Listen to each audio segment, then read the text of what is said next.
Curso de Psicanálise Integrada, módulo 2/24. O curso de Psicanálise Integrada consta de 24 vídeos, nós já estamos no módulo 2, tá? No segundo vídeo.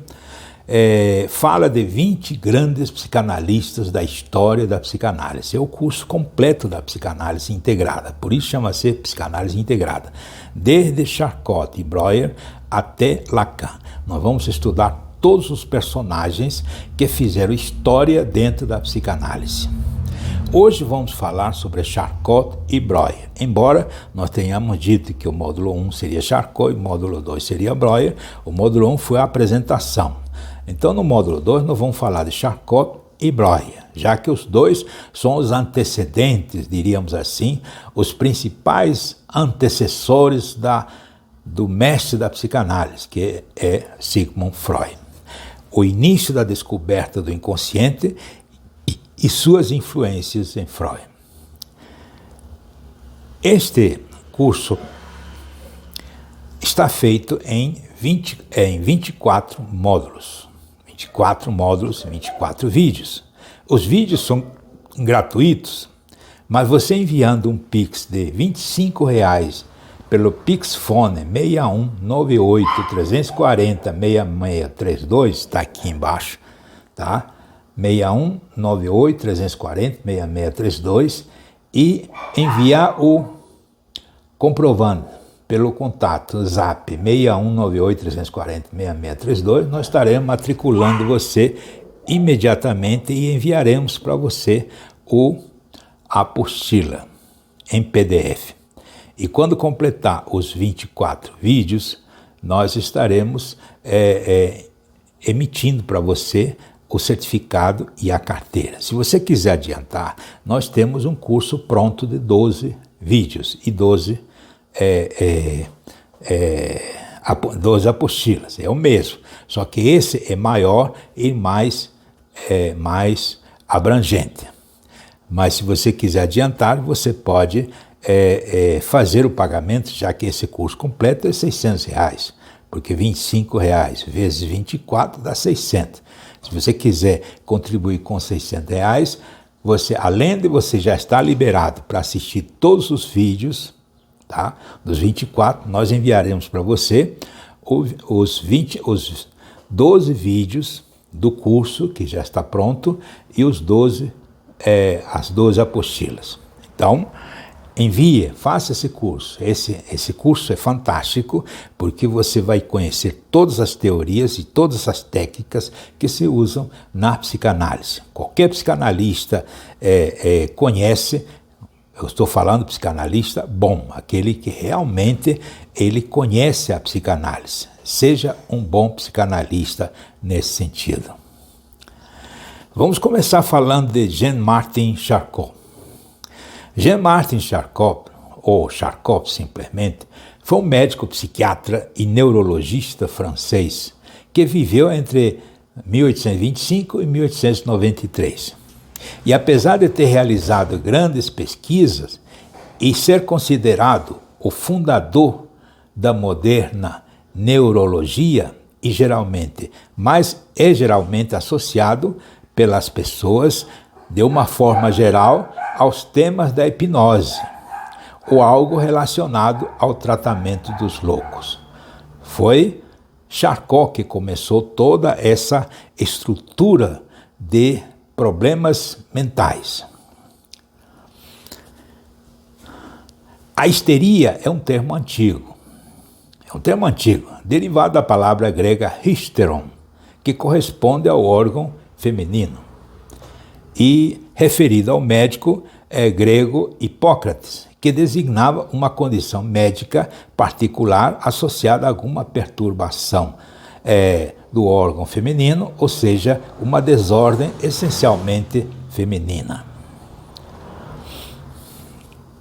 Durante o século XIX, com grandes relatos em alguns pontos da Europa, muitos pacientes, a maioria mulheres, apresentavam sintomas diversos como paralisia de membros do corpo, afasias, distúrbio da linguagem, fobias, distúrbio de ansiedade, amnésias, distúrbio da memória, cegueira, distúrbio do senso-percepção e alguns mais que eram subitamente manifestados. E ao serem examinados pelos médicos, as causas naturais, orgânicas ou fisiológicas não eram encontradas. Isto fez com que a comunidade médica, de uma forma geral, nutrisse um certo preconceito ao tipo de quadro denominado de histeria e atribuísse a tais sintomas a atuação de alguém querendo atenção, por exemplo, e recusando-se a tratar ou curar aquele que relatava esse tipo de sofrimento. Havia um total desconhecimento dessas questões. E foi Charcot que, diferentemente do sistema, diríamos assim, observou inúmeros casos no Hospital Parisiense de Salpêtrière, onde foi inclusive diretor, e buscou compreender as leis da histeria e defendeu a busca por causas biológicas associadas ao quadro e utilizou o método hipnótico, ou a hipnose, como recurso de tratamento. Sendo assim, desacreditado por seus contemporâneos, mas chamou a atenção de um médico de Viena, conhecido por Sigmund Freud. No surto histérico, tudo se desenrola e de acordo com as regras, que são sempre as mesmas, válidas para todos os países, todas as épocas, todas as raças e, em resumo, universais. Estava começando um novo ciclo, uma nova época, quando se estava descobrindo que essas questões que eu disse, da histeria, com esses elementos associados, essas somatizações e esses transtornos, não eram realmente físicos, mas eram mentais, coisas que a psiquiatria não aceitava.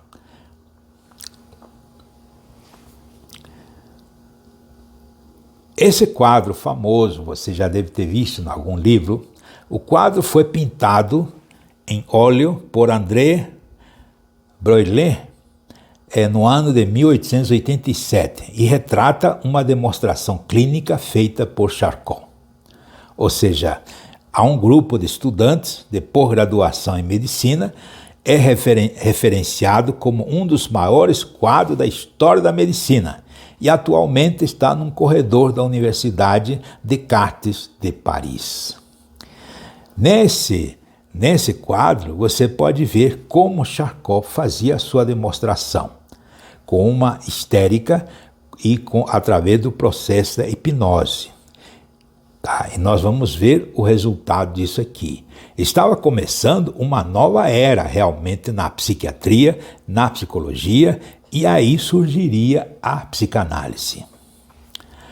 Pós-Charcot, a histeria foi objeto de estudo intenso da psicanálise, freudiana e pós-freudiana, e da psicologia. Para a psicologia e psiquiatras clínicos, os sintomas histéricos citados são relacionados aos chamados transtornos de conversão, TC, que aponta para essa somatização, isto é, o aparecimento no corpo de sintomas significativos sem causa física. Daí vem a palavra psicossomático, ou seja, uma causa que somatiza questões da mente. Classe de neuroses que apresentam quadros clínicos muito variados, as duas formas sintomáticas mais bem identificadas são duas. Uma, a histeria de conversão, em que o conflito psíquico vem simbolizar-se nos sintomas corporais mais diversos.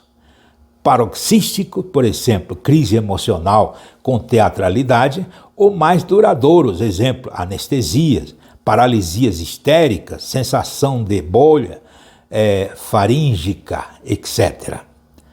E a segunda é a histeria de angústia, em que a angústia é fixada de modo mais ou menos estável neste ou naquele objeto exterior, que seria a fobia. Em resumo, a demonstração funcionava quando Charcot fazia a sua demonstração, a demonstração funcionava mais ou menos da seguinte forma. Charcot selecionava um paciente histérico somático, ele colocava o paciente em transe, estado hipnótico, enviava comandos para remover o sintoma era removido, o paciente era retirado do transe e não apresentava mais o sintoma de quando chegou. Esta demonstração foi naturalmente revolucionário. Nunca tinha sido visto. Tá? Ou seja, uma coisa, na minha concepção, era que Charcot achava que, através da hipnose, resolvia um problema X. Tá? Mas havia entre os seus discípulos, ou seja, entre os seus alunos, um homem chamado Sigmund Freud, que viu tudo isso de uma forma diferente. Enquanto Charcot usava a hipnose, ou esse processo hipnótico, tá, para cura, Freud começou a perceber que, na realidade, havia um inconsciente naquela pessoa histérica. A pessoa histérica demonstrava a existência de um inconsciente. Aí surgiu a grande pergunta e a grande área de pesquisa de Freud, a descoberta do inconsciente. Bem, o inconsciente já se falava desde a época de Platão, ou seja, Schopenhauer fala muito nisso. Schopenhauer chega a falar de que não existe nada, nenhuma ideia que não tenha surgido do profundo da nossa mente inconsciente. Ou seja, a palavra inconsciente já era usada. A questão que Freud traz à baila é que ele colocava como uma área de pesquisa, uma área em que precisava ser pesquisado, porque provavelmente lá estavam os problemas do ser humano. Freud, o pai da psicanálise, viu na hipnose um grande meio para se estudar e acessar o inconsciente humano, como já disse, além de uma poderosa técnica de cura. Sobre este período da sua carreira, Anna Bock e outros apontam, começou então a clinicar, atendendo pessoas acometidas de problemas nervosos. Obteve ao final da residência médica uma bolsa de estudo para Paris, onde trabalhou com Charcot, psiquiatra francês que tratava das histerias com hipnose. Em 1886, Freud retorna a Viena e voltou a clinicar. E o seu principal instrumento de trabalho na eliminação dos sintomas dos distúrbios nervosos passou a ser a sugestão hipnótica. É importante dizer que o próprio Freud vai abandonar o método hipnótico com o avanço dos seus trabalhos, ao passo em que começa a notar que nem todas as pessoas conseguiam ser hipnotizadas, que os sintomas removidos reapareciam depois de um tempo, e também por conhecer Joseph Breuer, Berta Poppenheim e o método catártico. Ou seja, alguns elementos aconteceram para que Freud mudasse radicalmente essa postura. Convém explicar agora que esse método hipnótico, essa hipnose que Freud usava, é o que nós chamamos de hipnose sonambúlica. Ou seja, a pessoa entra em transe, é um transe onde ele não tem nem consciência do que está acontecendo. 50 ou 60 anos depois, em 1950, Milton Erickson, nos Estados Unidos, ele vai fazer uma redescoberta da hipnose através da hipnose ericksoniana, quando ele percebe que a hipnose pode ser usada em vários níveis para todas as pessoas. Veja que Freud só conseguia hipnotizar 20% das pessoas. Para Milton Erickson, você pode hipnotizar 100%. É claro que não todos vão entrar no transe hipnótico. Para Milton Erickson, nem precisava disso. Nós vamos estudar também Milton Erickson nesse sentido. A mudança da técnica de Freud, no entanto, ele percebeu que apenas alguns pacientes conseguiam entrar em transe, cerca de 20%. Isso o decepcionou em relação à hipnose, pelo fato de não conseguir os mesmos resultados de Charcot. Além disso, viu que, deixando os pacientes fazer uma livre associação e falarem livremente, sem julgamento de culpa, já iniciava uma ressignificação dessas emoções. Sendo assim, melhoravam dos problemas físicos limitantes. Desse modo, começou a fazer a livre associação em todos os pacientes. Com isso, os pacientes conseguiam expor os seus sentimentos e dessa forma já iniciarem uma melhora. Vamos passar a falar agora de Breuer.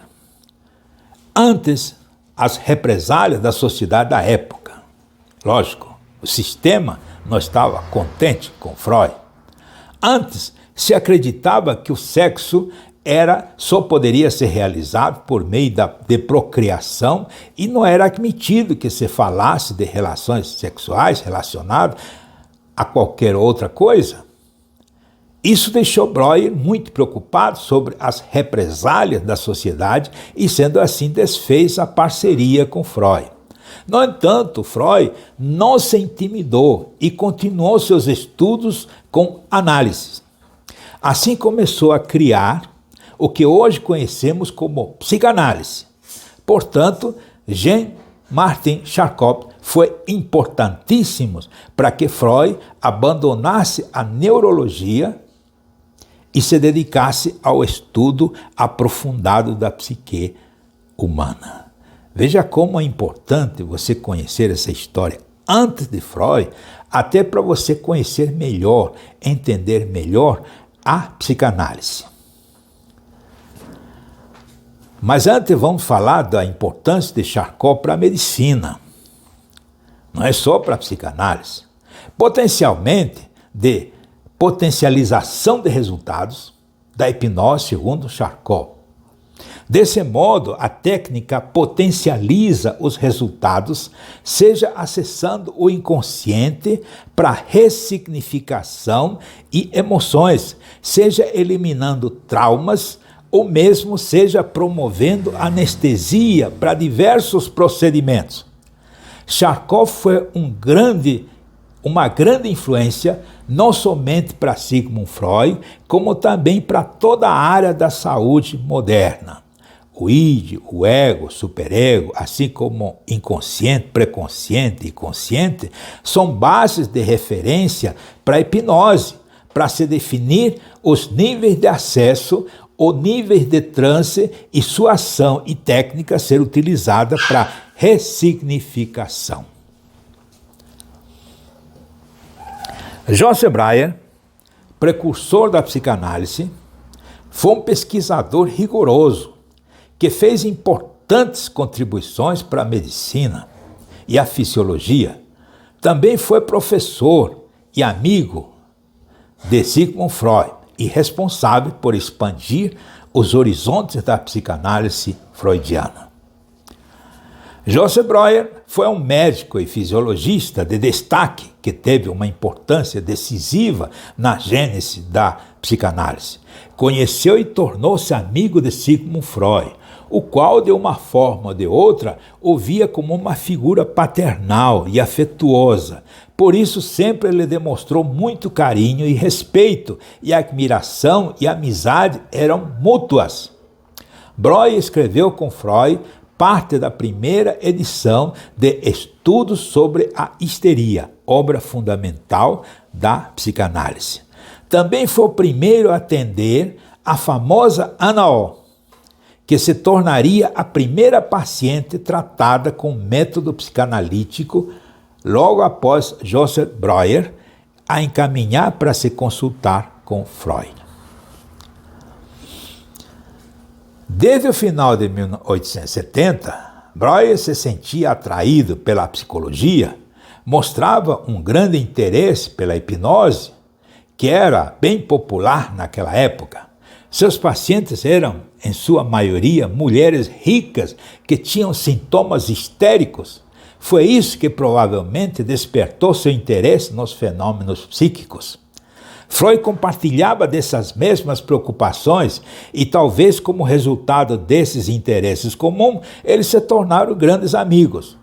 Breuer, inclusive, lhe emprestou uma grande quantia de dinheiro para que o pai da psicanálise pudesse começar sua clínica particular. Também o orientou no início da sua carreira médica sem perceber cada um deles. À sua maneira, começou a se tornar especialista em distúrbios psíquicos. Aqui nós temos um retrato, não sei se é retrato ou pintura, de Ana O. Ana O e a histeria. Joseph Breuer atendeu a paciente que entrou para a história com o nome de Ana O. Trabalhou a hipnose com ela e obteve grandes resultados. No entanto, ela demonstrou um afeto especial por ele que acabou incomodando o médico. A relação profissional chegou a um ponto de ruptura irreconciliável no momento em que Ana O alegou de forma delirante estar dando à luz ao filho do Dr. Breuer. Imagina. Foi quando Joseph Breuer encaminhou o caso para Freud e Freud continuou, o que seria decisivo para o desenvolvimento teórico e prático da psicanálise. Freud continuou o tratamento de Ana O por vários anos. Também foi o ponto de partida de um rompimento entre os dois austríacos famosos. Ao concluir o tratamento, Freud estava pronto para lançar uma teoria definitiva sobre a histeria, com a qual Breuer não concordaria. Breuer cobrou de Freud o dinheiro que havia emprestado. Este último demonstrou um desgosto que, somado às divergências teóricas que já tinha com seu mentor, causaram um enorme distanciamento nessa relação. No entanto, vale destacar que Breuer nunca deixou de seguir os passos do seu brilhante aluno. Joseph Breuer e Sigmund Freud, relações. O conceito de teoria psicológica de Breuer remonta ao verão de 1880 e ao tratamento de Bertolt Poppenheim, que é a Ana O. Ela ficou conhecida sob o pseudônimo de Ana O, em seu popular artigo. Uma mulher de 21 anos de idade, gravemente perturbada, que exibia uma série de sintomas histéricos.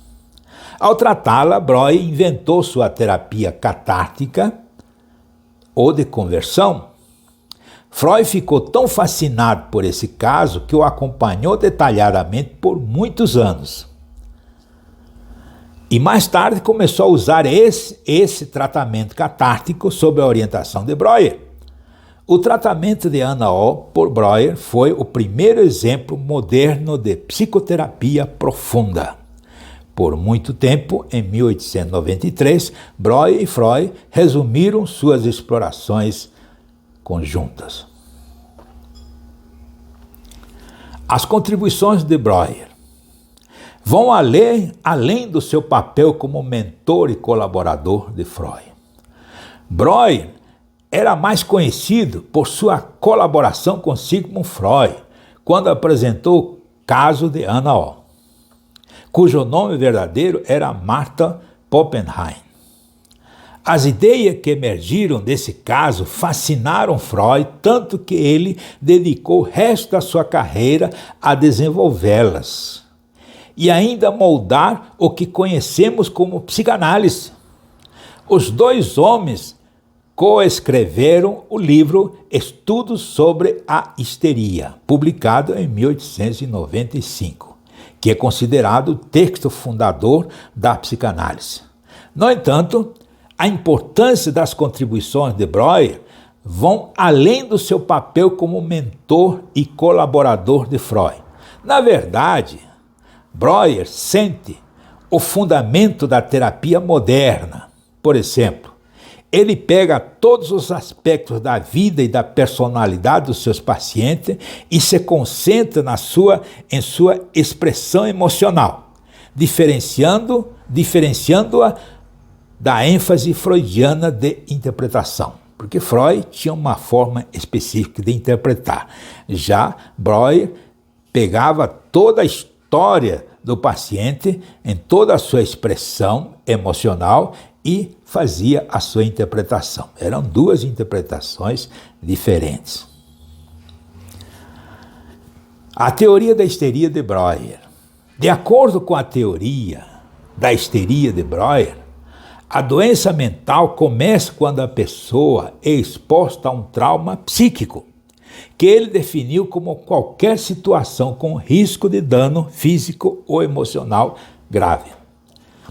Se o indivíduo é incapaz de sentir ou expressar as emoções relacionadas à experiência traumática, então elas são dissociadas, o que significa que é um estado de consciência separado, que é inacessível à consciência comum.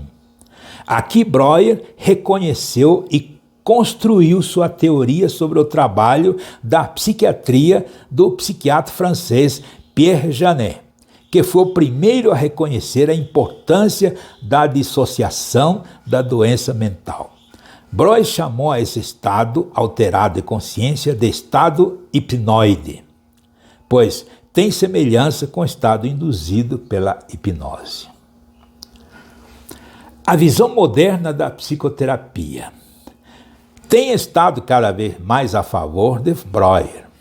Um importante corpo de evidências compilado por pesquisadores como Bessel van der Kolk aponta para o papel central do trauma na origem da psicopatologia.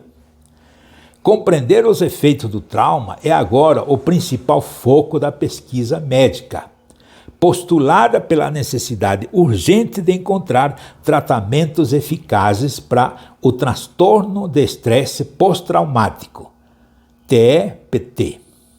O trabalho de Breuer também é altamente relevante para a prática clínica.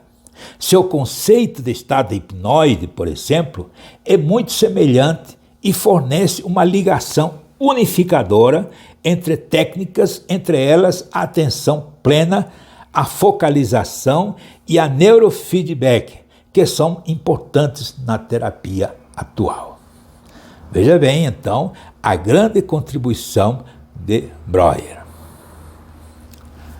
Este curso, senhores, é formado por 24 módulos. São 24 vídeos gratuitos que estão no YouTube. Esse é o segundo módulo que está no YouTube. Tá? Você contribuindo com R$25 pelo Pixfone 61 98 340 6632 e enviando o comprovante para o Zap 61 98 340 6632, imediatamente nós estaremos matriculando você e enviaremos a apostila em PDF para você. Ao terminar os 24 vídeos e receber os 24 PDF, você receberá o certificado e a carteira de psicanalista clínico. Se você quiser adiantar, porque o curso completo, R$25 por cada vídeo, dá R$600. Se você quiser adiantar, você pode depositar essa quantia e nós enviaremos para você. Você estará fazendo 2 cursos. Vou explicar.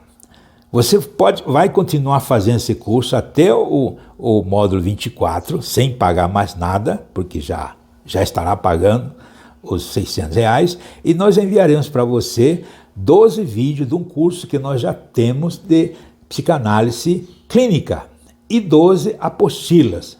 Nós enviaremos via internet para você. Então você estará tendo 2 cursos e naturalmente estará adiantando o seu curso para você obter a sua certificação. Desta forma, você terá um lucro dobrado, ou seja, 2 cursos num só. O próximo vídeo, módulo será no próximo sábado.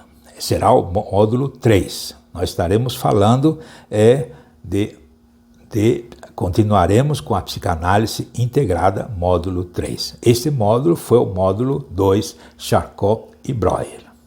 No próximo módulo, nós estaremos falando de um outro personagem da história da psicanálise. Seja psicanalista, seja terapeuta, faça esse curso e seja um bom psicanalista.